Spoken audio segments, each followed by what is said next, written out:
Donald Trump के दौराए चीन से पहले यूं लग रहा है कि अमेरिका ने चीन को अपने मसल्स दिखाने का आगाज कर दिया है और इसके साथ ही साथ चीन भी ताइवान वाले मामले पर एक कदम आगे बढ़ने का फैसला कर चुका है।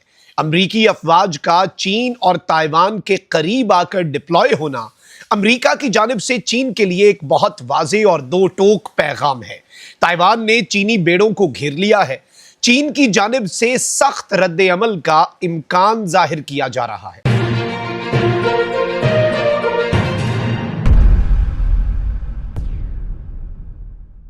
बिस्मिल्लाहिर्रहमानिर्रहीम, अस्सलाम वालेकुम। मैं हूं मखदूम शहाबुद्दीन। 9 मई 2026 हफ्ते का दिन।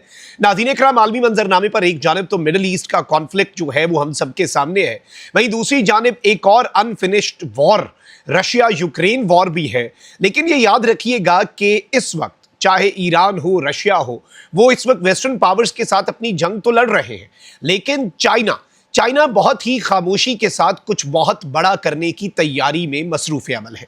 और एक और चीज़ इंपॉर्टेंट है कि चाइना रशिया नहीं है। चाइना की मिलिट्री टेक्नोलॉजी, चाइना की इकोनॉमी, चाइना की वो लिमिटेशंस नहीं हैं जो रशिया की हैं। और इसीलिए चाइना जो है वो पिछले कुछ अरसे से सही वक्त का इंतज़ार कर रहा है कि ताइवान पर जो चाइना का कंट्रोल है, चाइना उसको हासिल कर सके। अब इसीलिए क्वाड बनाया गया था चाइना की पावर को कंटेन करने के लिए। और वेस्टर्न कंट्रीज जो हैं वो लगातार ये कहती हैं कि भाई अगर चाइना जो है उसने ताइवान की तरफ देखा तो हम चाइना पर हमला कर देंगे। लेकिन अब वेस्ट के अपने अलायंसेस के अंदर दरारें पड़ चुकी हैं।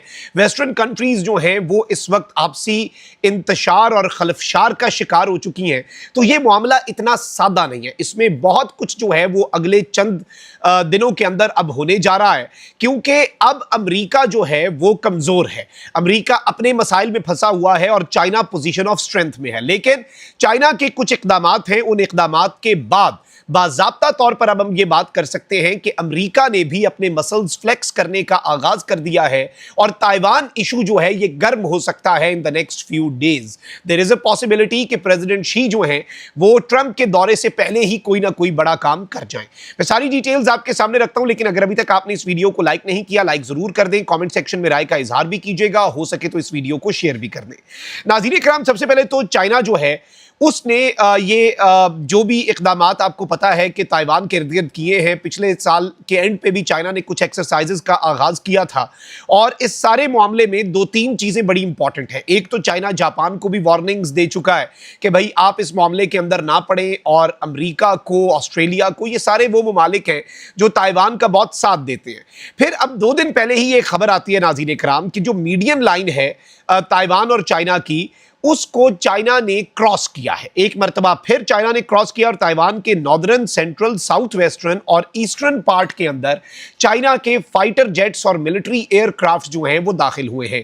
ताइवान कहता है कि हमने 22 चाइना के मिलिट्री एयरक्राफ्ट की सॉटीज जो हैं वो नोटिस की हैं, हमने डिटेक्ट की हैं, यानी 22 फाइटर जेट्स की परवाजें, 6 चाइना की नेवल वेसल्स और 1 शिप जो है चाइना की, वो ताइवान कहता है कि हमने अपने इर्द गिर्द आकर डिटेक्ट की है।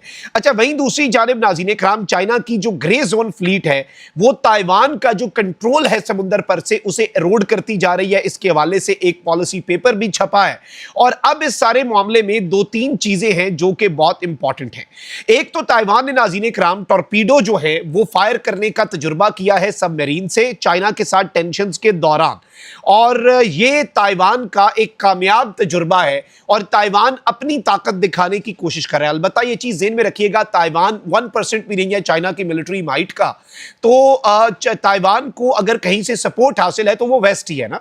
तो वेस्ट जो है वो ये कहता है कि हम ताइवान की ढाल बनेंगे, हम ताइवान का दिफा करेंगे।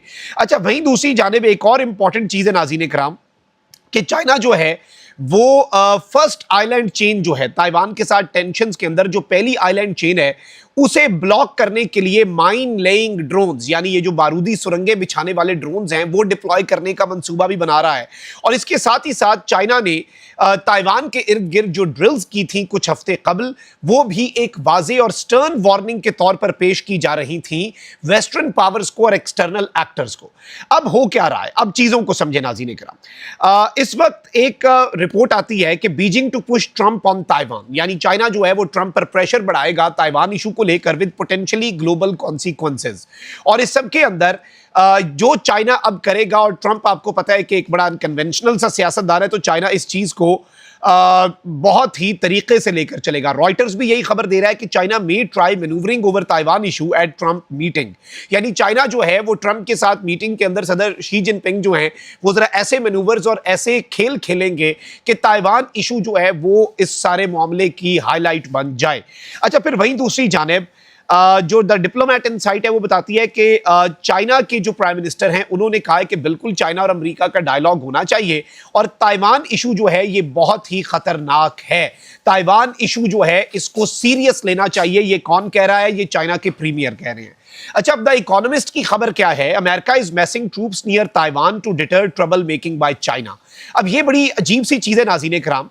अमेरिका जो है वो ताइवान के करीब अपने ट्रूप्स को डिप्लॉय कर रहा है, अपनी फौजों की तैनाती कर रहा है कि अगर चाइना कोई ट्रबल क्रिएट करता है, चाइना कोई एडवेंचर करता है, तो उसे अमेरिका डिटर कर सके। यानी अमेरिका की ये पॉलिसी रही है साउथ चाइना सी में, और अब चाइना के लिए वैसे एक अपॉर्चुनिटी है। यूएस नेवी की वो वेसल्स जो साउथ चाइना सी में डिप्लॉयड रहती थी वो तो सारी मिडिल ईस्ट में है। अमेरिका को मिडिल ईस्ट में अपने लेने के देने पड़े हुए हैं, और उस जंग के अंदर भी आपको पता है कि क्या मामला होता है। अमेरिका को यह शक है कि चाइना ने ही मदद की है और ये सारे मामलात किए हैं।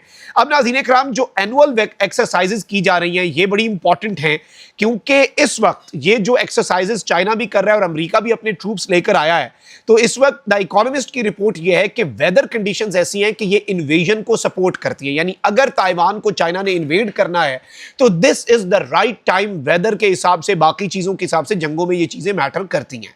अच्छा, फिर एक और खबर रॉयटर्स की ले लें। US and Philippines deploy anti ship missile system in Batanes near Taiwan for war games. अब ये बेसिकली अमेरिका और फिलीपींस जो है वो कह रहे हैं कि हम जंगी एक्सरसाइजेज हैं उनके तनाजुर में ये डिप्लॉयमेंट कर रहे हैं, लेकिन एंटी शिप मिसाइल सिस्टम जो है उसका डिप्लॉय करना ताइवान के करीब, ये बेसिकली चाइना को भी एक मैसेज है। तो the US is bringing it's troops, economist के मुताबिक एंटी शिप मिसाइल सिस्टम जो है वो रॉयटर्स के मुताबिक अमेरिका ताइवान के करीब ला रहा है, और ये एक डायरेक्ट सपोर्ट में चीज बताई जा रही है कि ये डायरेक्ट सपोर्ट किसकी की जा रही है? ये ताइवान की जा रही है अगेंस्ट चाइना। तो ये एक अजीब चीज है, और जाहिर बात है कि ये जो सिस्टम यहां पर लगाया गया है ये नेमेसिस सिस्टम है, और ये बास्को जो है वहां पर डिप्लॉय कर दिया गया है कैपिटल में, और ये सरफेस वेसल्स को 115 मील की दूरी से टारगेट कर सकता है। और अब कह तो ये रहे हैं कि भाई ये हटा लिया जाएगा जब वॉर गेम्स यहां से खत्म हो गई, लेकिन चाइना इन तमाम तर चीजों को बहुत सीरियसली लेता है। और अब आई गेस के चाइना इस पोजीशन में आ चुका है डिप्लोमेटिकली भी। अमेरिका किसी तरह से चाइना को ये नहीं कह सकता, किस मुंह से कहेगा कि आप ताइवान की तरफ क्यों बढ़े। जो अमेरिका ईरान में कर रहा है ये सारी चीजें कर रहा है। सेकेंडली, अमेरिका की अपनी डिप्लॉयमेंट, वेस्ट के अपनी अंदरूनी दरारें, और चाइना की मिलिट्री माइट का ऊपर से ऊपर जाना, वेस्ट की ताकत का डिप्लीट होना, उनके एसेट्स का डिप्लीट होना, अमेरिका के पास तो अपने असासे मिडिल ईस्ट के अंदर कम पड़ रहे हैं। तो ये सारी चीजें जो हैं चाइना इक्वेशन में डाल के कहीं कोई एडवेंचरिज्म ना करे, इसीलिए चाइना को कुछ ना कुछ अमेरिका मसल्स दिखा रहा है ताइवान के बॉर्डर के करीब, फिलीपींस के साथ मिलकर भी, और बाकी चीजें भी हो रही हैं। सो लेट्स सी ये मामला कहां पर जाकर रुकता है, लेकिन ये इंपॉर्टेंट और अहम डेवलपमेंट्स थी। अल्लाह निगहबान, पाकिस्तान जिंदाबाद।